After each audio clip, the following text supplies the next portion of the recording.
Nós vamos aí ministrar a palavra, né? O título da palavra está aí na sua revista, é Mensagem a uma geração distraída. Pastor, mas distraído de quê? Do que essa geração está distraída? A verdade é que muitas vezes a nossa atenção não está focada naquilo que Deus valoriza.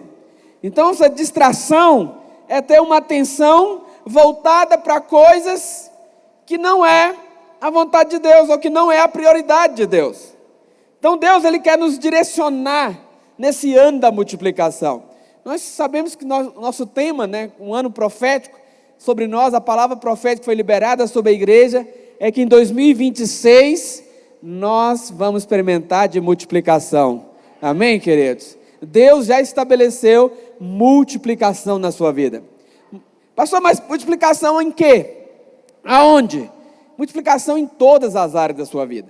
Nós cremos na multiplicação ministerial, nós queremos multiplicação das células, multiplicação do número de pessoas nos nossos cultos, nós queremos multiplicação do nosso culto, ter o culto de jovens, ter 2 cultos, mas nós cremos também na multiplicação financeira, multiplicação de bênção na sua casa, bênção sem medida no seu casamento, nas suas finanças. Essa é uma palavra profética sobre nós, amém, meus irmãos? E se você faz parte dessa igreja, creia que essa palavra é para você. Fala comigo, 2026 é o ano da multiplicação em todas as áreas da minha vida. Amém, queridos? Mas Deus, Ele quer nos direcionar nesse ano da multiplicação. E o caminho que o Senhor quer nos levar, nos guiar, Ele passa pela palavra. Olha, eu fiz um desafio para os irmãos na semana da virada, aí no culto da virada também, para nós lermos juntos a Bíblia nesse ano. Quantos estão comigo ainda no propósito? Estamos chegando no final do primeiro mês. Hoje, glória a Deus, eu estou lá no dia certinho, conseguindo. E toda semana eu faço o desafio para os irmãos. Se você não está no desafio ainda, comece agora. Já coloquei no grupo de jovens, já coloquei no grupo de adultos, lá o desafio dessa semana. Pastor, mas eu não comecei ainda, eu posso começar atrasado? Comece. Vamos lendo a partir de agora, para você seguir junto, e depois você vai voltando o atrasado. Você vai lendo depois o que ficou para trás. Mas é importante, irmãos, porque a palavra de Deus, ela é luz para os nossos pés. A Bíblia diz lá no Salmo 119, versículo 105, projeta para mim, por favor, doutor. Salmo 119, versículo 105, diz assim, olha, lâmpada para os meus pés é a tua palavra, e luz para o meu caminho, né? Vamos lá de novo, olha lá o que está escrito, olha, lâmpada para os meus pés é a tua palavra, e luz para o meu caminho, amém, meus irmãos? Então a palavra de Deus é que vai direcionar você. Talvez você chegue diante de situações que você não sabe o que fazer, talvez diante de lutas, diante de problemas, diante de dificuldades. Chega momento na nossa vida que nós não sabemos como fazer, não sabemos qual caminho andar, mas quando você está cheio da palavra, a Bíblia diz que ela ilumina, ela é lâmpada que ilumina, que não deixa você tropeçar, amém, meus irmãos? Ela é a luz para trazer clareza naquilo que Deus quer fazer na sua vida, amém, meus irmãos? Porque a palavra de Deus, ela é um manual, né, divinamente inspirado para o sucesso em todas as áreas da nossa vida. A Bíblia diz lá no Salmo 1, coloca para mim aí, por favor, Salmo número 1. Esse versículo não está aí na sua revista, mas você pode anotar, para depois você meditar mais ainda. O que a Bíblia diz? Olha, bem-aventurado. O que é bem-aventurado? Feliz de verdade, né? Abençoado, favorecido, é o homem que não anda no conselho dos ímpios, não se detém no caminho dos pecadores, nem se assenta na roda dos escarnecedores. Pelo contrário, né? Antes o seu prazer está na palavra do Senhor, e nela medita dia e noite, amém, meus irmãos? E a Bíblia fala que aquele que medita na palavra, aquele que está familiarizado, alimentado da palavra, o que a Bíblia compara essa pessoa?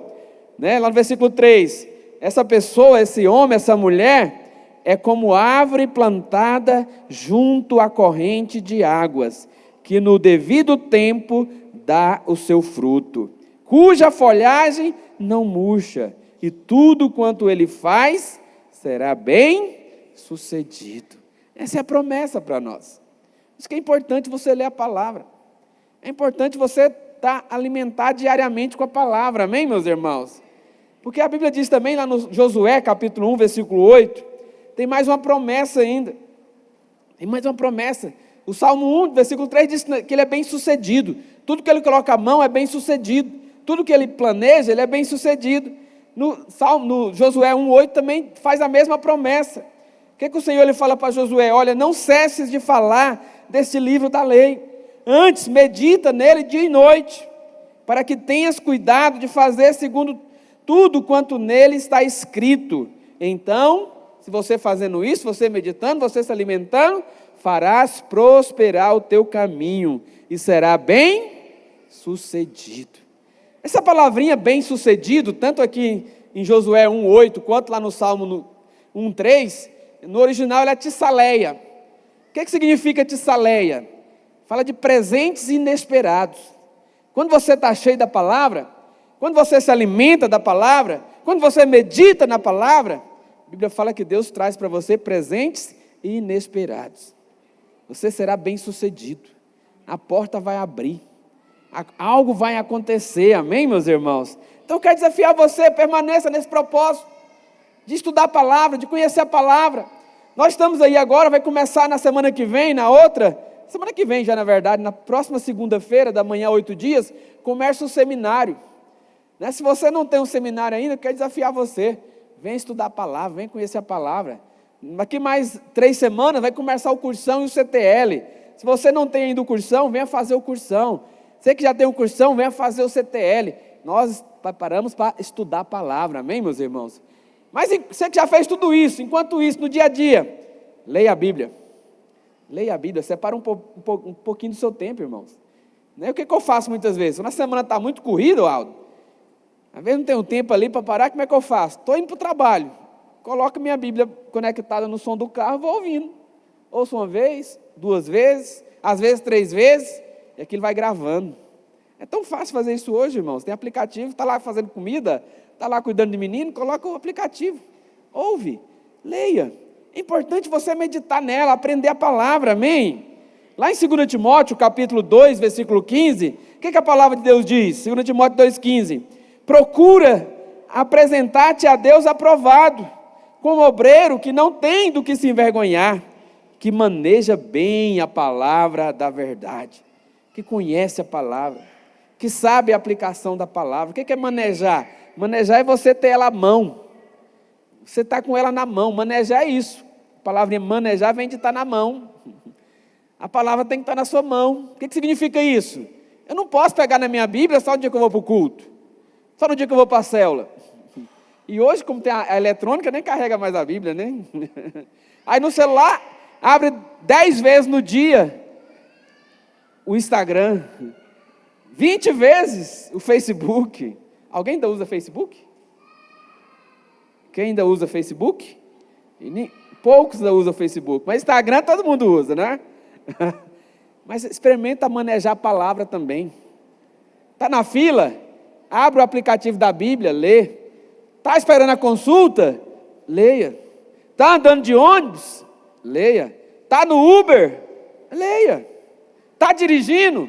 Aí coloca no Bluetooth, para ler para você. Fica lendo dirigindo não, que é problema. Mas você pode conectar. Como estão comigo nisso? É importante, irmãos. Porque quando você está familiarizado, manejando a palavra, a Bíblia tem a promessa, você será bem sucedido. Que Deus vai trazer paz para você, vai trazer direção, vai trazer proteção. Acredite, quando você está cheio da palavra, você continua sofrendo os ataques do diabo. Porque o diabo ele não tira folga, ele não tira férias. Mas quando você está cheio da palavra, os ataques deles não te atingem. Você está protegido, você está fortalecido. Mas quando você não está cheio, ele vai continuar te atacando. Só que aí o ataque dele vai trazer tristeza, ansiedade, preocupação, angústia. Qual que é o remédio para isso, pastor? Leia a palavra, amém, meus irmãos? Então é importante que nós estamos cheios da palavra.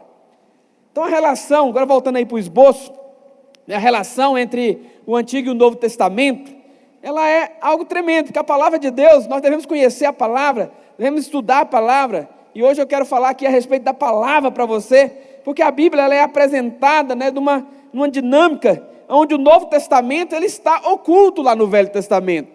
E no Novo Testamento, o Velho Testamento é revelado. Então as verdades que estão lá no Antigo Testamento, muitas vezes, elas estão ali escondidas, mas com a ajuda do Novo, com a ajuda dos evangelhos, das cartas, você consegue compreender o Antigo.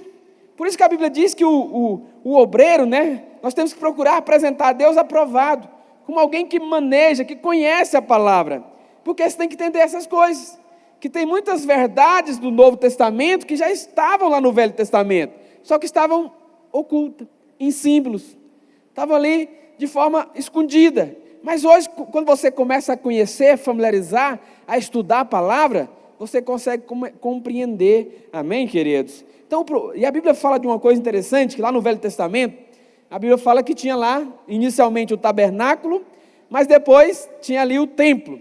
E lá no templo, você sabe também que existia, o templo era feito ali de 3 partes.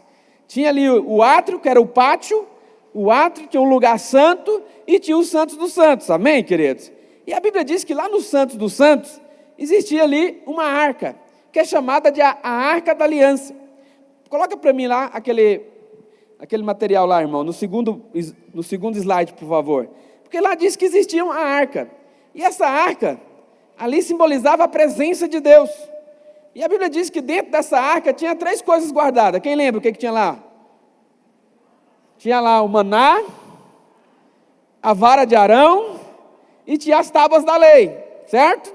Essas 3 coisas estavam guardadas dentro da arca. E essa arca, ela era tampada. E a tampa dela, em cima da tampa dela ali, existia 2 querubins, um de frente para o outro. Coloca para mim em tela cheia e vai para a segunda página aí, por favor. Para os irmãos verem como é que era isso. Põe em tela cheia. Isso, coloca em tela cheia para mim. Volta lá, vai conseguir, rapidinho. Para você ver como é que é essa ilustração. Isso, agora para a página seguinte. Não, é para desligar não, para a página seguinte. Avança. Não está indo? Ah, que pena então, mas não consegue? Então volta lá e deixa sem ser tela cheia, só para ver se os irmãos conseguem pelo menos ver a imagem. Tira a tela inteira. Mas os irmãos lembram como é que era a arca, amém? Em cima dessa arca tinha a tampa. E a tampa dessa arca, em cima dela tinha 2 querubins, um de frente para o outro. E a Bíblia fala que ela chama essa tampa ali de propiciatório, que era a parte superior da arca. E ali existiam esses 2 querubins, e a Bíblia fala que esses querubins eram esculpidos de ouro, né, com a face voltada um para o outro. E ali no meio é onde Deus falava com Moisés. Interessante que a Bíblia diz que a única vez que a Bíblia menciona que Deus falou com Moisés ali no propiciatório, está lá em Números capítulo 8. Né? E lá, a Bíblia fala que Deus fala algo muito importante para Moisés. E a direção que Deus dá para Moisés ali, é algo muito interessante, que Deus fala a respeito do candelabro. Ah, conseguiu, obrigado, irmão. Tem que me avisar, pastor está lá. Então, ali a arca, ali mais ou menos é o que simboliza, não sabemos ao certo se era dessa forma a arca, mas pela descrição ali de Levítico, provavelmente a arca era assim. Ela era uma caixa de madeira, toda revestida de ouro, e sobre a tampa dela tinha uma tampa ali que tinha 2 querubins de ouro. E no meio ali era o local onde Deus falava com Moisés. Ali é onde Deus falava. Ou depois com o sumo sacerdote. Só que no Santos dos Santos, só o sumo sacerdote podia entrar uma vez ao ano, né? E era um lugar ali muito especial, muito sagrado. E na Bíblia, por vários momentos, nós vemos que Deus falou com Moisés. Mas lá em Números capítulo 8, a Bíblia fala que Deus falou com Moisés nesse local.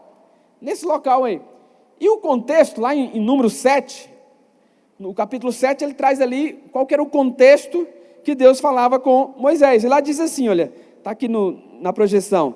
Números 7, 89 diz, olha, quando Moisés entrava na tenda da congregação para falar com o Senhor, então ouvia a voz que lhe falava de cima do propiciatório. Então o propiciatório é aquela parte superior ali, como se fosse a tampa da arca, amém, meus irmãos? Que está sobre a arca do testemunho, entre os 2 querubins, assim lhe falava, amém, queridos? Então, aqui mostra, ele está narrando como é que Deus falava. E logo em seguida, no capítulo 8, né, nós vamos ver o que Deus falou para Moisés. Interessante que o foco da mensagem do capítulo 8, não dá tempo de a gente ler aqui todos os versículos, mas depois você pode ler, que Deus vai falar para Moisés ali instruções acerca do candelabro de ouro. O candelabro era outro móvel que ficava ali no lugar santo. Então nós tínhamos lá, por exemplo, no átrio tinha um móvel chamado lá altar de holocausto, que ficava fora, onde ali aconteciam os sacrifícios. Mas tinha um lugar santo e tinha vários outros móveis. Mas um desses móveis era o candelabro. Vai aí para a página 2, para a próxima página agora, por favor. O candelabro, né, é esse objeto de ouro, que também é conhecido como menorá. E a Bíblia não fala exatamente qual que era o tamanho desse instrumento, desse candelabro. Eu sei que nós estamos acostumados a ver uns pequenininhos, né, decoração nas estantes. Mas a Bíblia fala que esse móvel aí, chamado menorá, ele era feito de um ciclo de ouro, que naquela época era 35 quilos, então era algo grande. Lá em 2016, eu tive o privilégio de ir em Israel, e tem uma réplica, que na verdade eles falam que é a menorá que vai ser usada no terceiro templo. E ela é gigante, irmãos. Ela é 2,70 metros por 3,20 metros.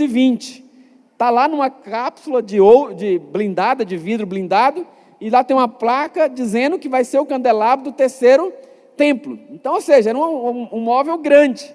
Na nossa cabeça a gente pensa que ele era pequeno, porque estamos acostumados a ver aqueles que a gente coloca na estante. Quantos tem um candelabro na estante aí? Deixa eu ver aqui. Eu tenho um. Tem outro ali que tem também. Pequenininho, né? Pequenininho. Mas o candelabro, a Bíblia não fala qual que eram as especificações do tamanho. Mas será algo feito de 35 quilos de ouro, era algo grande. E lá, em Israel, tem uma réplica que eles falam que vão usar no terceiro templo. Então, provavelmente, ele era bem grande. O que usa lá, o que eu vi lá, era, como eu te falei, ele era 2,70 metros de altura por 3,20 metros, de uma arte a outra das artes. Era algo gigantesco. Então, a orientação que Deus falou para Moisés ali no propiciatório era a respeito de como eles iam, né, fazer com esse móvel chamado candelabro, ou menorá. Interessante que isso tem um símbolo. E qual que é a simbologia desse candelabro?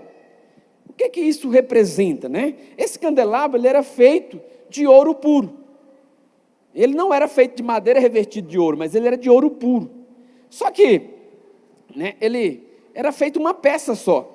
Apesar de nós vermos aqui ele com essas artes, ele era emendado de tal forma que era uma peça só.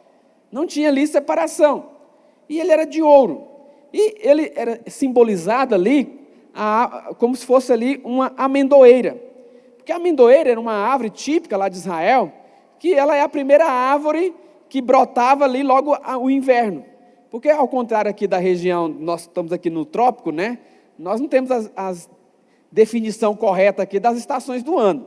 É que o povo só fala que em Goiás só tem 2 estações, né? Qual, pastor? Quente e mais quente ainda. Mas lá não, lá tem as estações certinhas, tem outono, inverno, verão, tem tudo certinho. E quando chega no inverno, todas as árvores lá ficam secas. E a primeira, quando passa essa estação a florescer, é a amendoeira. E o desenho do candelabro representava essa árvore.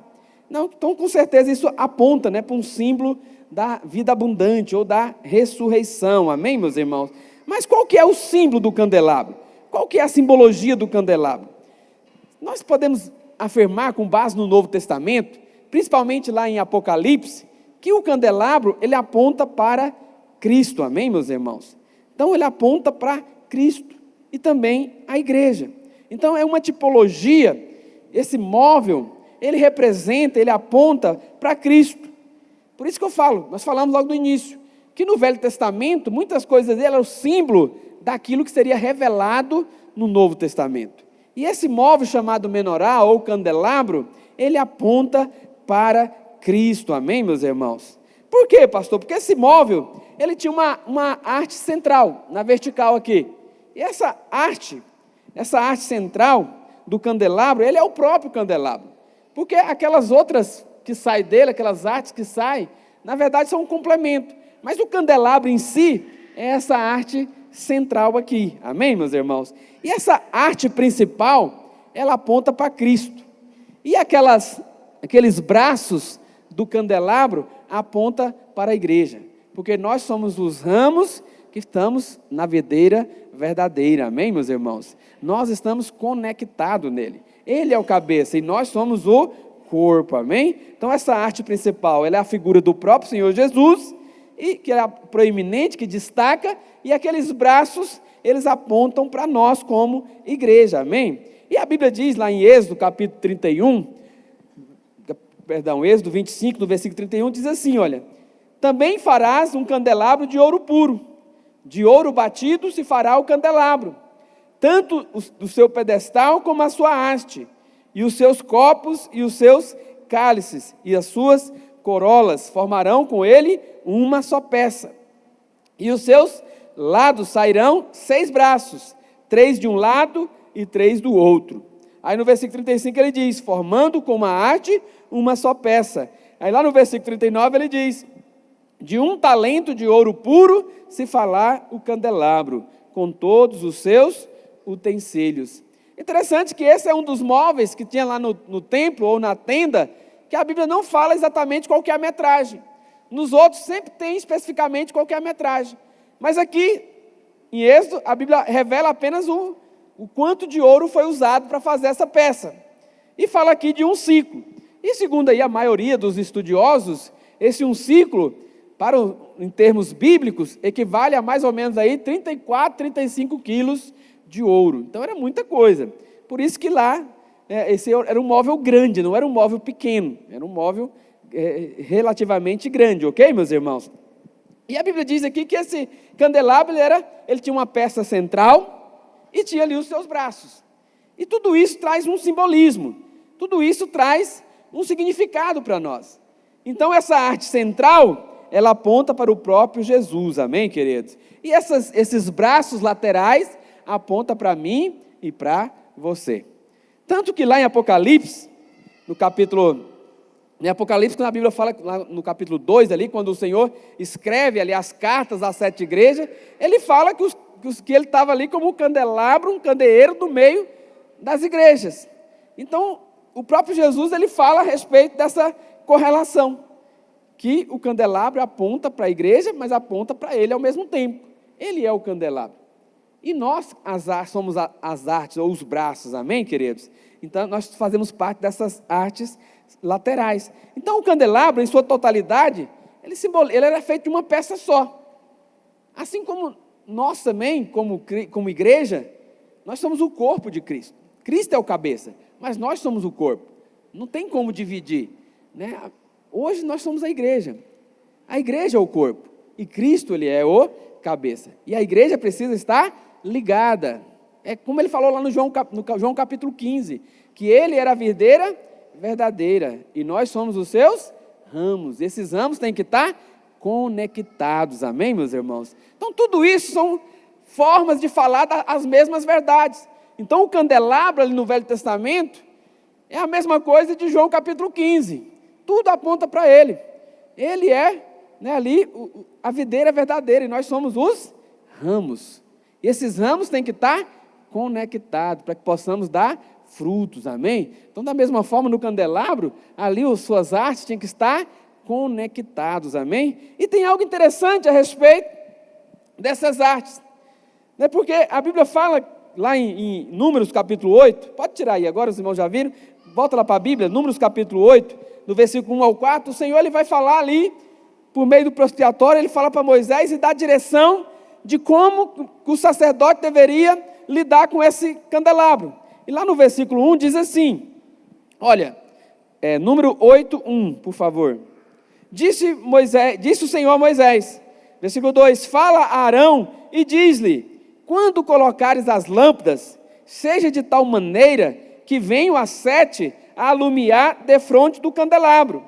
E Arão fez assim, colocou as lâmpadas para que alumiasse de frente o candelabro, como o Senhor ordenara a Moisés.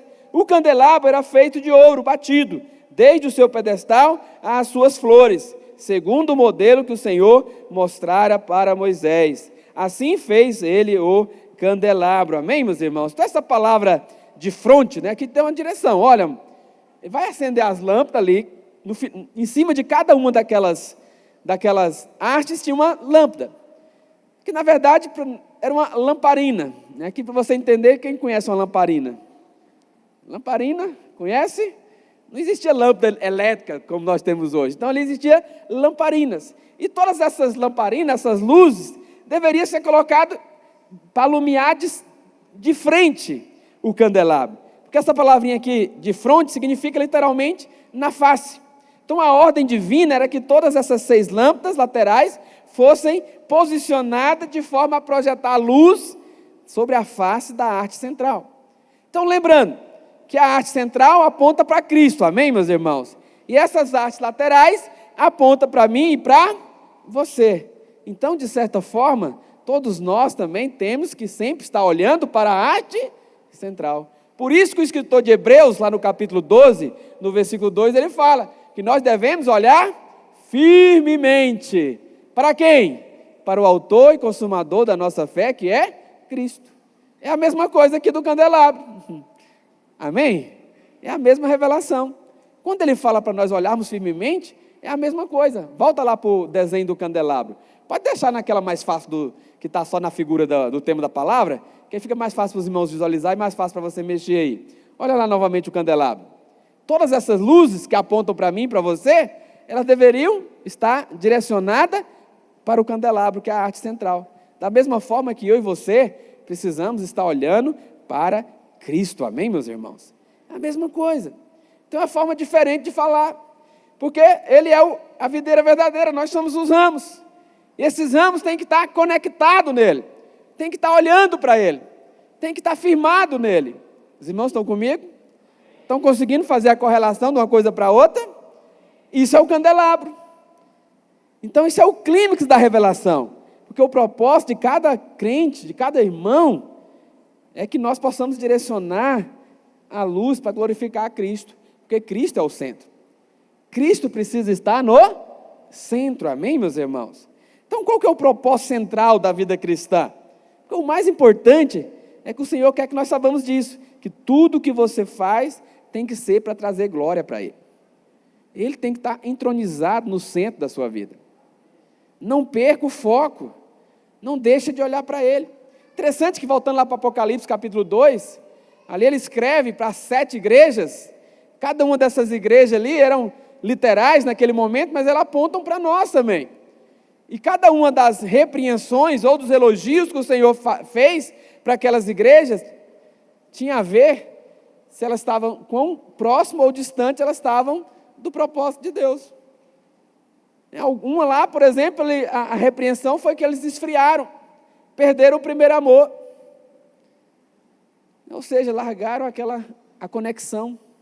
Então nós temos que olhar para Ele, amém, queridos? Então a vida do crente, em todas as suas facetas, deve ter um propósito unificador, que é qual? Trazer glória para Cristo. Nossa vida tem que estar firmada para glorificar a Cristo. Então quando você perde esse foco, aí a vida fica frustrante. Quando nós desviamos o foco, aí fica frustrante. Por isso que o autor de Hebreus, ele diz, olhe firmemente, projeta para mim Hebreus 12, 2, olhando firmemente para o autor e consumador da nossa fé, que é Cristo, amém, meus irmãos? Olha, olhando firmemente para o autor e consumador da fé, que é Cristo. Olha para Ele, não perca o foco. Então nós que somos as artes, a nossa luz tem que estar voltada para Ele. Porque quando você perde o foco, você afunda.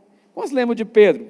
Pedro andou sobre as águas, sim ou não? A Bíblia fala que, lá em Mateus, quando Pedro ele estava olhando para Jesus, ele primeiro estava duvidando se era Jesus ou era um fantasma. Jesus falou, não, sou eu. E ele falou, Senhor, se é o Senhor mesmo, então me manda ir ter contigo sobre as águas. E Jesus, então, come ir, venha. E a Bíblia fala que ele foi. Só que tem um detalhe interessante lá, que a Bíblia fala que Pedro chegou um momento que ele ficou assustado, porque ele olhou para as ondas, olhou para o barulho das ondas, por causa da tempestade. Aí a Bíblia fala que ele começou a afundar. Mas a Bíblia diz que Jesus prontamente estendeu a mão. Ele clamou, pediu socorro, e a Bíblia fala que todo aquele que invocar o nome do Senhor será salvo. O Senhor prontamente estendeu a mão. Mas algo interessante é, enquanto ele olhava para o candelabro, ele andou sobre as águas. Mas quando desviou o foco, quando olhou para o outro lado, quando distraiu, por isso que o título hoje é uma mensagem, uma geração distraída. Não se distraia. Olhe firmemente para Ele. Que Cristo seja o centro, amém, meus irmãos? Então, em tudo na nossa vida tem que ter esse propósito. Cristo é o centro. Então, tanto no nosso casamento, nossa carreira, nosso ministério, tudo tem que colocar Jesus no centro. Ele é o Senhor e Salvador das nossas vidas, amém, meus irmãos? Então, Ele tem que estar no centro. Ele tem que estar entronizado no centro. Então, por exemplo, nosso casamento, se o casamento visa apenas uma satisfação pessoal, mesmo que seja mútua, não vai dar certo. Por isso que a Bíblia fala que é melhor ser 2 do que 1, mas no final fala que um cordão de 3 dobras não se quebra facilmente, porque tem que ter uma terceira dobra ali entronizada, que é Cristo. Cristo tem que ser o centro, amém, meus irmãos? Então, na nossa carreira profissional, dinheiro, mesma coisa. Cuidado, para que o amor do dinheiro, como a Bíblia diz, que é a raiz de todos os males. Por quê? Porque normalmente a pessoa foca tanto no dinheiro, gasta tanto da vida correndo atrás de dinheiro, que ele perde o foco. Quantos fazem isso? Largam as coisas de Deus. Lembra da palavra de dezembro? Nós falamos aqui sobre realinhando as prioridades. Quantos lembram dessa palavra? Ela é fantástica, poderosa essa palavra. Cuidado para não perder o foco. Cuidado para não perder a prioridade. Porque às vezes por causa de dinheiro, creia nisso, Deus quer abençoar você com muito dinheiro. Por isso que falou amém, vai ser mais rápido. Quem só falou agora vai ganhar também. Mas acredite, sua vida não pode ficar focada só nessas coisas. Bota Jesus lá, contrate Jesus como o principal gerente do seu negócio. Quantos tem negócios aqui? Você trabalha com alguma coisa? Você tem algum comércio ou profissional liberal? Quantos estão aí planejando abrir o próprio negócio? Estão orando para Deus abrir a porta e começar a sua própria empresa? Contrate Jesus para ser o seu gerente. Aquele que vai gerenciar o seu negócio. Coloque ele no centro. E as coisas vão acontecer, amém, meus irmãos? Mesma coisa com o nosso ministério, amados. Mesmo no ministério tem que tomar cuidado. Porque o nosso ministério também tem que estar focado em Cristo. Olhando para Cristo. Eu não sei se você já percebeu, mas a maioria dos pregadores da internet, eles não falam de Jesus na sua ministração. Já percebeu isso? Se não, começa a perceber. Eles falam de muita coisa. Falam de quase tudo. Mas eles não usam o nome de Jesus. E o pior é que esse dia eu vi um deles, que é um famoso aí da internet, ele falando que é de propósito. Porque se falar de Jesus, pode ser que algumas pessoas não vão querer ouvir. Por isso que eles falam só de outras coisas. Fala do Criador, fala que Deus é Pai, que não sei mais o quê. Mas cuidado com isso. Porque infelizmente tem muitas ministrações que você não sabe diferenciar se é uma pregação ou se é uma palestra coach. Cuidado. Nós temos que entronizar Cristo. Nós devemos apontar para Cristo, amém, meus irmãos? Então a Bíblia fala que o Senhor Jesus, Ele está no meio dos candelabros. Então Ele é o candelabro e também nós somos ali as suas artes. E nós devemos olhar firmemente para Ele, amém, meus irmãos? Por quê, pastor? Porque quando nosso foco está nele, aí o poder de Deus flui através de nós. E um exemplo disso, está lá no livro de Atos, capítulo 3, versículo 6, que é aquela passagem onde Pedro e João estavam indo para o templo ali, tinha um mendigo, e ele pediu uma esmola para eles, e Pedro virou para ele e falou, olha, nós não temos ouro e nem prata, mas o que nós temos, isso te dou, em nome de Jesus, fique curado. Lembra dessa passagem? Está lá em Atos capítulo 3, no versículo 6. Só que, o que Pedro falou para ele? Olha, eu não possuo nem prata e nem ouro, mas o que tenho, isso te dou, em nome de Jesus Cristo Nazareno, anda, amém? A Bíblia fala que ali na mesma hora aquele mendigo ficou curado e saiu saltando. Só que no contexto ali, se você continuar lendo, você vai ver que as pessoas ficaram maravilhadas com aquele milagre e começaram ali a querer glorificar Pedro e João. Só que Pedro, Ele fala no versículo 12, Atos 3:12, ele não quis a glória para si, mas ele apontou a glória para Jesus. O que ele diz lá no versículo 12? Israelitas, por que vós maravilheis disto? Por que fitais, ou porque estão olhando para nós, como se pelo nosso próprio poder ou piedade tivessem feito esse homem andar? O Deus de Abraão, de Isaque e de Jacó, o Deus de nossos pais, glorificou a seu servo Jesus. Não tenha vergonha de glorificar Jesus, amém, meus irmãos? De apontar para Ele. Coloque Ele como centro da sua vida. Então, eles não quiseram a glória para si. A glória toda é de Cristo. E acredite, às vezes nós oramos por pessoas, as pessoas são curadas. Mas não pense que foi curado porque quem orou aqui tem alguma coisa. Porque às vezes nós temos disso. Não, só serve para orar por mim se for o fulano. Se for o pastor tal, se for o líder tal, só eles que podem orar. Por quê? Porque nós queremos colocar a glória no homem. Mas quem faz é Jesus, amém, queridos? Por isso que lá na sua célula não tenha receio de orar pelas pessoas, de impor as mãos. Não tenha receio, não tenha medo, não tenha vergonha, não depende de você. Ele é que está glorificado, amém, meus irmãos? Então nós podemos orar e ver a cura se manifestar diante dos nossos olhos, mas não pense que se trata da santidade de quem está orando, mas apenas no nome dele, o nome dele que é poderoso. No nome dele há poder, amém, meus irmãos? Então a lâmpada, ela, ali naquele caso, aquelas duas lâmpadas ali, Pedro e João, estava apontando para Cristo. Esse é o jeito certo. Então, líder de célula, na sua célula, procure sempre colocar Cristo no centro. Olha para Ele. Entroniza a Cristo. Fale de Cristo. É isso que vai transformar, é isso que vai mudar as pessoas. Eu sei que muitas vezes nós somos tentados a querer dar conselhos. O irmão está aprontando lá, ou está passando dificuldade lá na nossa célula, no nosso discipulado. Nós queremos dar um monte de receita para ele. Um monte de conselho. Acredite, conselhos são bons. Glória a Deus quando tem alguém para falar na nossa vida, sim ou não? É bênção, mas acredite, o que transforma é Jesus. Quem vai fazer mudar de vida é Jesus. É Jesus. Então não tenha vergonha de apontar para Ele, amém? Ele é o centro, amém? E na Bíblia tem alguns exemplos que eu vou só citar para você, de algumas pessoas que não glorificavam a Deus, mas que quiseram trazer a glória só para si. Um exemplo disso é Herodes, está lá em Atos capítulo 12. Herodes Agripa, A Bíblia fala que esse rei, ele tinha uma vestimenta ali bem suntuosa, de prata, e que brilhava, e que quando o sol batia ali, ele ficava todo resplandecente, e teve uma ocasião lá, que as pessoas falaram que ele, olha, esse cara está parecendo um Deus, mas não era um Deus do céu, mas é um Deus brilhoso, e a Bíblia fala que ele aceitou essa glória. Aí lá em Atos 12, versículo 23, a Bíblia fala porque ele não glorificou a Deus. No mesmo instante, Atos 12, 23, no mesmo instante um anjo do Senhor o feriu, por ele não ter havido dado glória a Deus, e comido de vermes, expirou, morreu. Por quê? Porque não glorificou a Deus. Então toma cuidado com esse negócio. Coloque Jesus no centro. Valorize, amém, meus irmãos? Um outro exemplo está no Velho Testamento, Nabucodonosor. Falamos desse cara aqui alguns meses atrás. Nabucodonosor era o grande imperador babilônico. E ele se vangloriava do seu próprio poder, dos seus próprios feitos. Aí lá em Daniel, capítulo 4, no versículo 29, a Bíblia fala que por causa dessa vanglória dele, dessa soberba dele, ele foi punido pelo Senhor. Daniel 4, 29 diz assim, olha, ao cabo de 12 meses, passeando sobre o palácio real da cidade da Babilônia, falou o rei e disse, não é esta a grande Babilônia que eu edifiquei para a casa real, como o meu grandioso poder para a glória da minha majestade?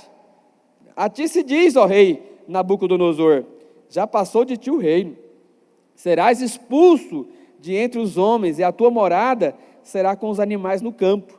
Far-se-ão comer ervas como os bois, e passar-se-ão 7 tempos, ou 7 anos por cima de ti, até que aprendas que o Altíssimo tem domínio sobre o reino dos homens, e ele dá a quem quer. Amém, meus irmãos? Então, o rei ficou louco. É o primeiro lobisomem da história. Virou um animal esquisito, estranho, peludo, comendo capim no pasto. Isso era o rei, todo glorioso, mas porque não deu glória a Deus, porque se achava um Deus, foi punido. Então a Bíblia diz que Nabucodonosor se tornou como um lobo, né? Como um animal.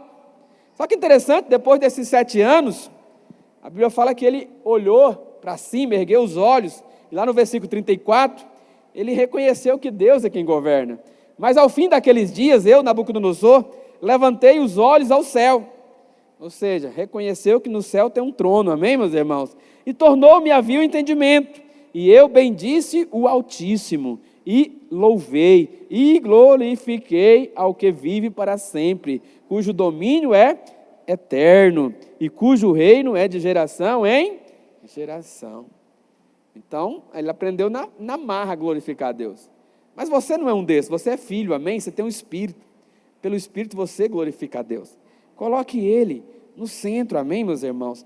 Interessante, voltando lá para Números, capítulo 8, no versículo 2, né?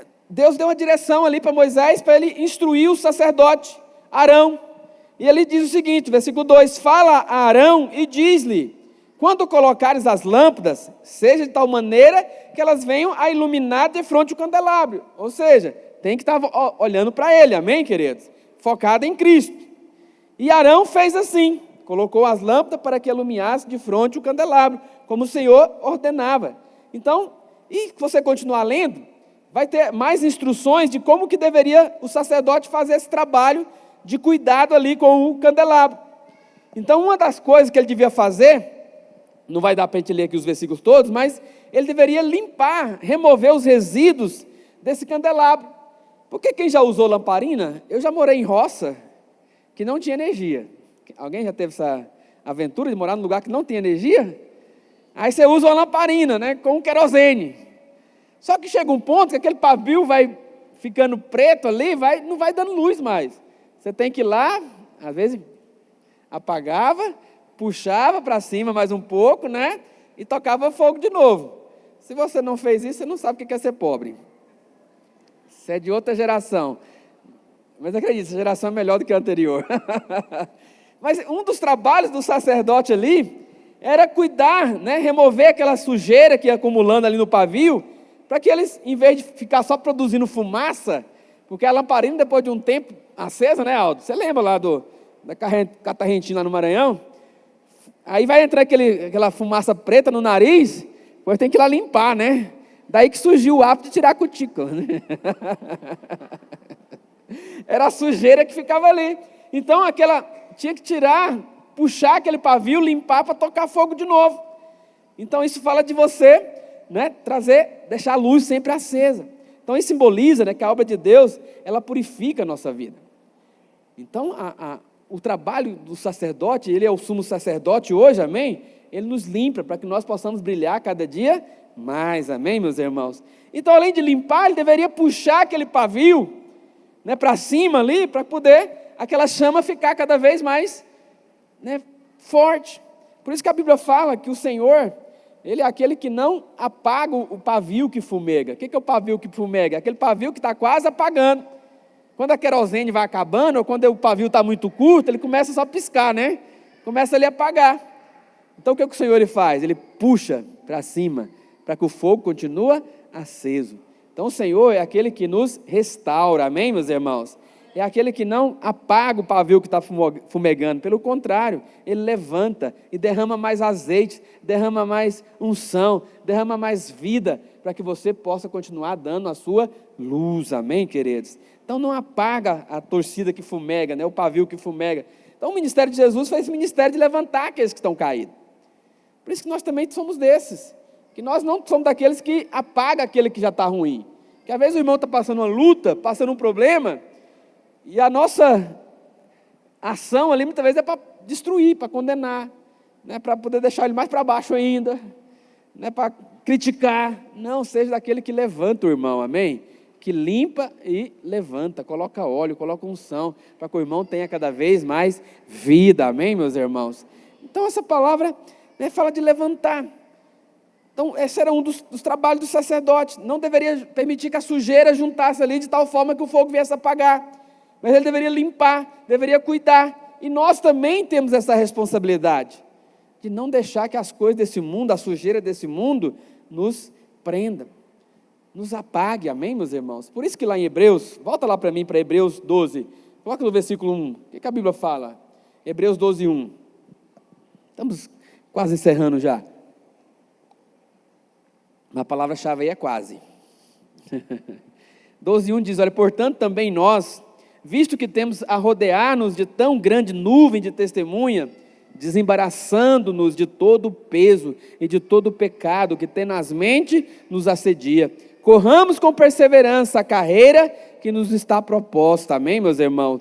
Aí o versículo 12, 2 diz, olhando firmemente para o autor e consumador da nossa fé.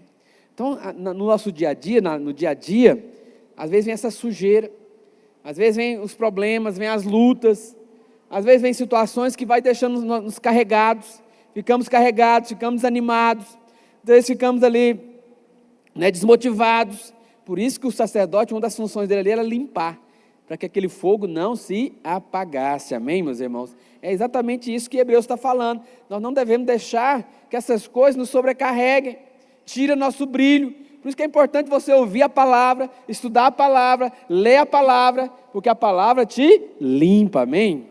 Olha, lembra daquela situação, daquela ocasião onde Jesus lavou os pés dos discípulos? Vocês lembram? Jesus lavou os pés dos discípulos. E Jesus pegou ali a bacia, pegou a toalha e começou a lavar os pés deles.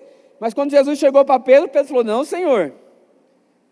Não, de jeito nenhum. Por quê? Porque ali era algo muito humilhante. Era só os empregados, os escravos que lavavam os pés uns dos outros. E Pedro, não, Senhor, de jeito nenhum. Aí o que Jesus falou para ele? Pedro, se eu não te lavar os pés, tu não tem parte comigo. A resposta de Pedro é maravilhosa, porque Pedro falou, então se é assim, Senhor, me dá um banho. Me dá um banho, eu quero tomar banho. Aí qual foi a tréplica de Jesus? Quem lembra? O que Jesus falou para Pedro depois disso? Falou, Pedro, não é necessário, porque as palavras que eu vos tenho dito, lava você. Então nós somos lavados pela palavra. Então por isso que é importante você estar no culto, irmão, não falta culto, em nome de Jesus. Se organize de tal maneira, não deixa nada atrapalhar você de vir no culto domingo. Faça chuva, faça sol, venha para o culto. Diga amém. É importante. Isso é você se limpar, isso é você lavar. Amém, meus irmãos? Além disso, o sacerdote também, vamos para a gente encerrar, ele trazia também ali o azeite. Ele deveria colocar azeite, que no caso da lamparina, na minha época, eu colocava querosene. Não sei se na sua época era querosene também. Mas o candelabro aqui era um azeite. Interessante que esse azeite, quem trazia o azeite, eram os irmãos, era o povo que trazia de oferta. Então significa, nós sabemos que o azeite na Bíblia aponta para o Espírito Santo, aponta para a unção. Então quando nós nos juntamos, nos reunimos, você traz a unção, você traz a vida, você traz o Espírito dentro de você, amém, meus irmãos? E quando nós nos juntamos aqui, como igreja, a minha unção, somada com a sua unção, com a unção dos irmãos, traz presença de Deus. É importante você trazer esse azeite sempre, amém? Lá em Êxodo 27, 20 diz, ordenarás aos filhos de Israel que tragam azeite puro de oliva, batido para o candelabro, para que haja lâmpada acesa continuamente. Então por isso que é importante você estar aqui na congregação, porque quando você junta aqui, traz azeite.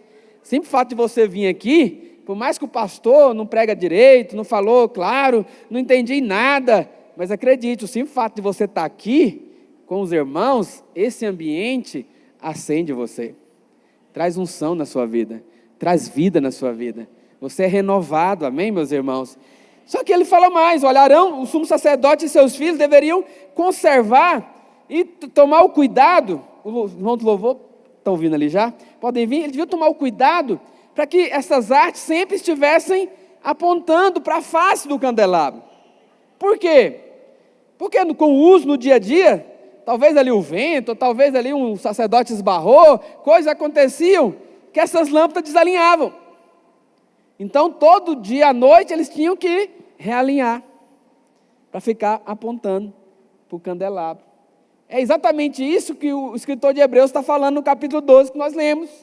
Não deixe que as coisas desse mundo embaraçem você, distraia você, que todo o peso, volta lá para Hebreus 12, 1, para a gente encerrar com esse versículo. Portanto, também, visto que temos de rodear-nos de tão grande nuvem de testemunhas, desembaraçando-nos de todo o peso e de todo o pecado que tenazmente nos assedia. Tem coisa que é pecado, o pecado tira a comunhão. O pecado é ruim, diga amém. Só que tem coisas que não é pecado, mas traz peso na sua vida. Faz você tirar o foco, faz você perder o foco.